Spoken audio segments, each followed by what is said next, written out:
Performing a basic service on your fork is easy. It'll keep your fork running better, longer, and best of all, doing it yourself saves you time and money.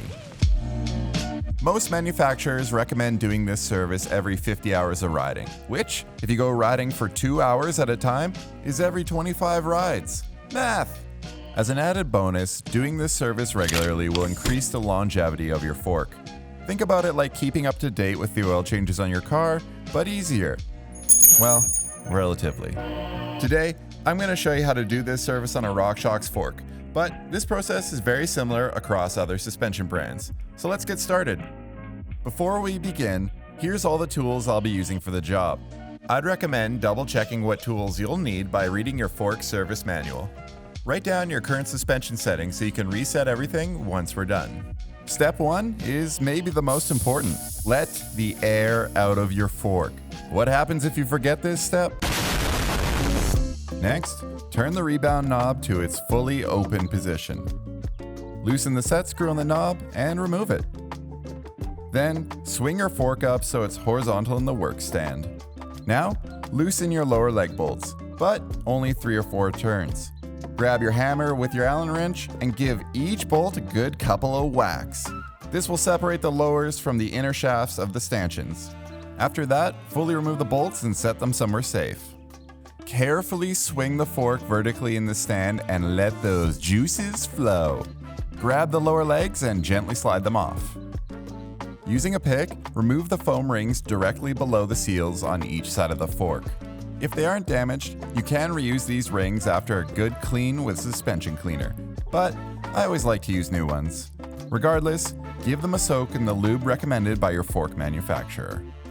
It's essential to ensure your lowers are spotless inside and out before putting everything back together. So, grab some suspension cleaner or isopropyl alcohol and wipe them down. Next, grab a towel and shove your long rod in there. Oh God, what did I just say? No, not the slow-mo! Hey, who changed the music? Oh God, this is disgusting! Just clean your lowers! Now that those foam rings are nice and soaked, we can carefully put them back in the lowers. Before reinstalling your lowers, give your stanchions a quick wipe down and apply some suspension grease to your seals. Don't be shy, get in there. Take your time as you slide the lowers back onto the stanchions. It's easy to rush this and snag a seal or a foam ring. Once the legs are on, check your seals and make sure everything looks good. Then, take a peek at the bottom of the fork. You'll want to see a small gap between the bottom holes and the inner shafts. Remember those online documents from earlier?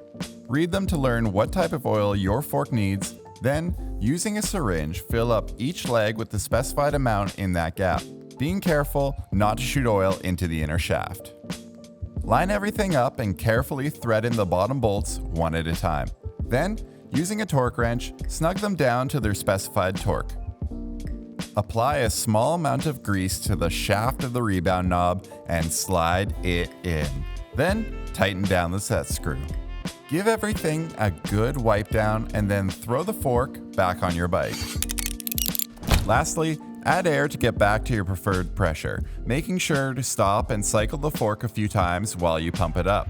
This will balance the positive and negative air chambers inside. Then, give yourself a big pat on the back. You just serviced your suspension. Wait, why are you still pumping? Stop pumping. That's enough air. That's too much air! Are you still here? What else do you want to learn? Let us know in the comments below.